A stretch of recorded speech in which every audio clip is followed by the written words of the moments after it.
Before we start this, I just want to let you all know this has a trigger warning.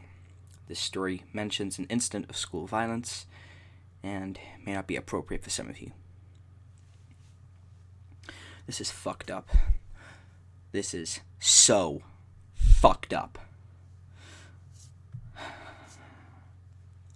I'm typing this in my dorm room. It's way after lights out, but I know damn well no one's gonna bother to check. Not tonight. Not while the walls of our rooms strobe with blue light from the police cars in the parking lot and the building hums with tense anxiety. My roommate's downstairs right now talking to the cops. His name was at the top of the list and they had questions for him.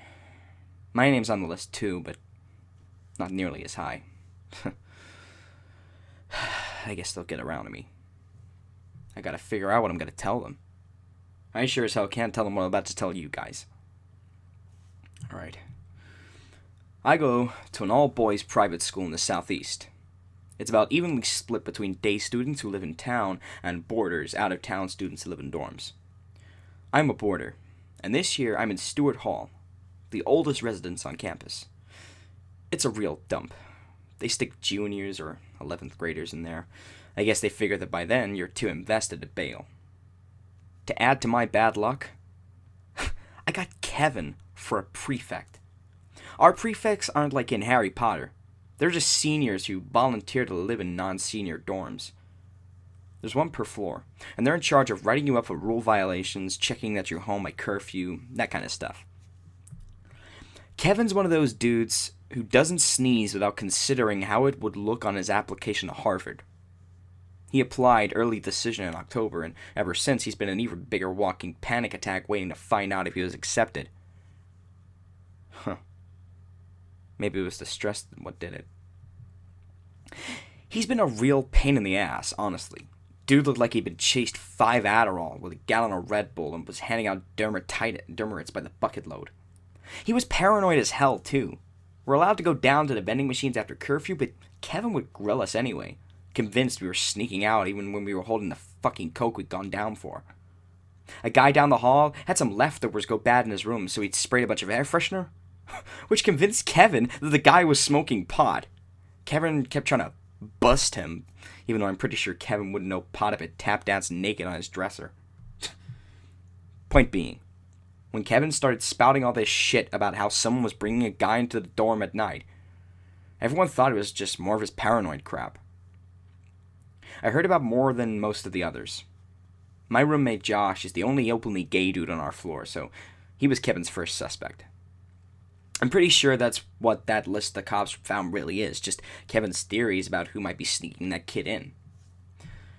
Under the circumstances, though, I can't blame the cops for thinking something else. Anyway, yeah.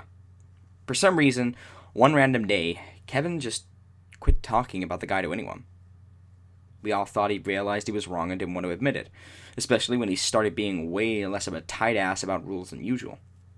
We figured that it was his backhanded way of apologizing for accusing everyone. You could come in half an hour after curfew and he'd barely even look at you, just waving you down the hallway. Kevin looked really shit, too. Like, he hadn't slept in weeks. That's how he looked. And I actually started to feel sorry for him, wondering what kind of type A parents he must have to be so wrecked over getting into one particular college. Then, last week, I was heading down to the vending machine about midnight. I passed Kevin's room, and I heard him crying. I mean, guys cry sometimes. A grandparent dies, they get dumped. The rest of us have a pretty rock-solid pretend it's not happening, never mention it ever policy. I'm sure it's somewhere in the bro code. Go and look it up. Something about this was different, though. And I found myself drifting towards Kevin's door. He was talking on the phone, pausing like he was waiting for someone else to speak, sobbing softly.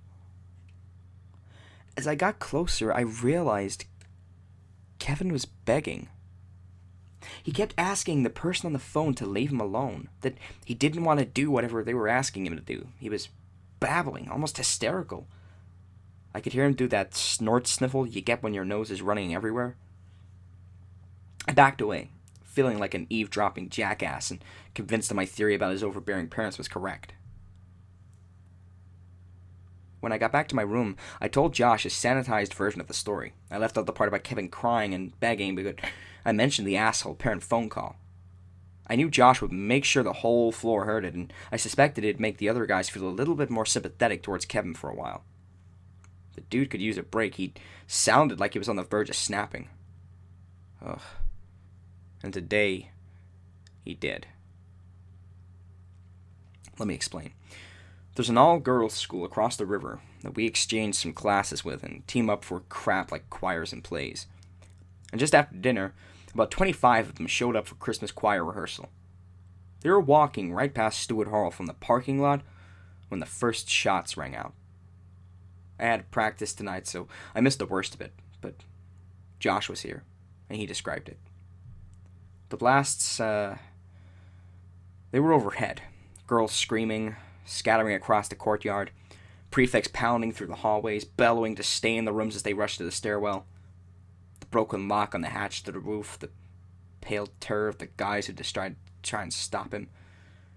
Josh was the first one to realize that the girls didn't know campus well enough to realize that Stewart Hall wasn't another locked academic building. He'd thrown our window open and yelled for the girls to take cover within.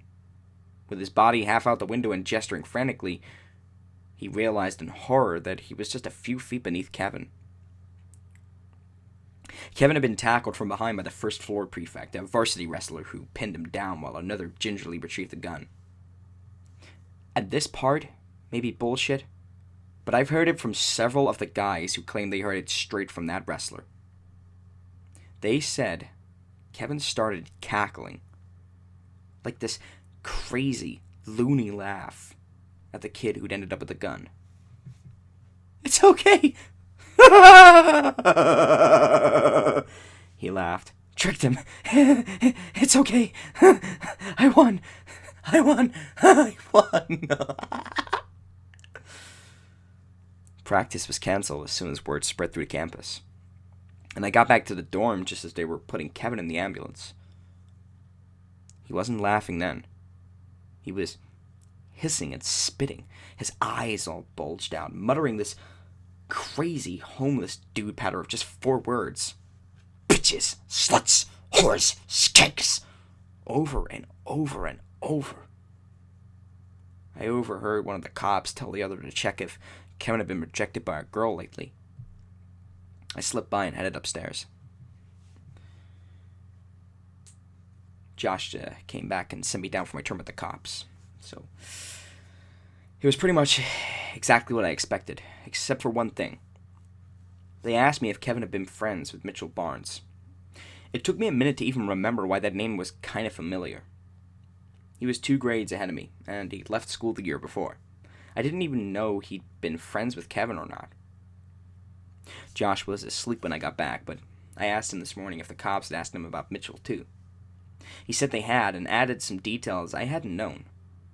Mitchell hadn't left. He'd gotten expelled and committed suicide afterwards. "I don't really see him and Kevin being buddies," Josh said. "Probably just found some Mitchell's crap in Kevin's room, and Mitchell was the prefect on this floor last year. Maybe he left some stuff behind." How come I never heard about this?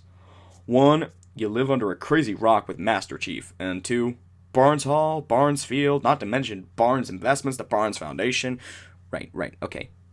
Maybe it was because I wasn't local, or maybe I did live under a rock, but I'd always been 2 steps behind recognizing which kid came from big deal families with big deal last names. Mitchell's family had sunk tons of money into both the town and our school in particular. How did a kid like that get kicked out of in the first place, Josh? What did he have to do? Stab the headmaster? Josh set his book aside, voice dropping to a conspiratorial tone. "Remember last year when they made us watch all those videos about respecting women, and then suddenly decided it was okay for girls to park in the visitor lot?" "Yeah, I did remember. There'd been a lot of bitching about how unfair it was. Like, unlike the normal parking areas on the other side of campus, the visitor lot was super close to class. This year, the girls were back to parking with the rest of us." My face went pale. Jesus. rape? I heard that his suicide note was nothing but a bunch of crazy raping shit about how much he hated women, calling them names and shit. Bitches, sluts, whores, skanks. Class was cancelled today, but of course, we boarders had to stay. Exams were supposed to start tomorrow, but we've been told they're postponed. Everyone's pretty sure they're actually cancelled and we're going to be sent home early. But the faculty knows if they tell us that, there'll be chaos. They've been running movies for us in the common lounge. Unsurprisingly, nothing violent. And the dorm had ordered us a shitload of pizza. Rumors have been running wild, and I've heard a whole bunch of crap that I don't know whether or not to believe. Like that Kevin's fat acceptance envelope from Harvard arrived 3 days ago. Like that Kevin didn't own a cell phone, and his parents were actually super chill. Like that the reason none of the girls were hurt was because Kevin had loaded the gun with blanks. And I keep thinking of how Kevin laughed. How he said he'd trick someone. How he said he'd won.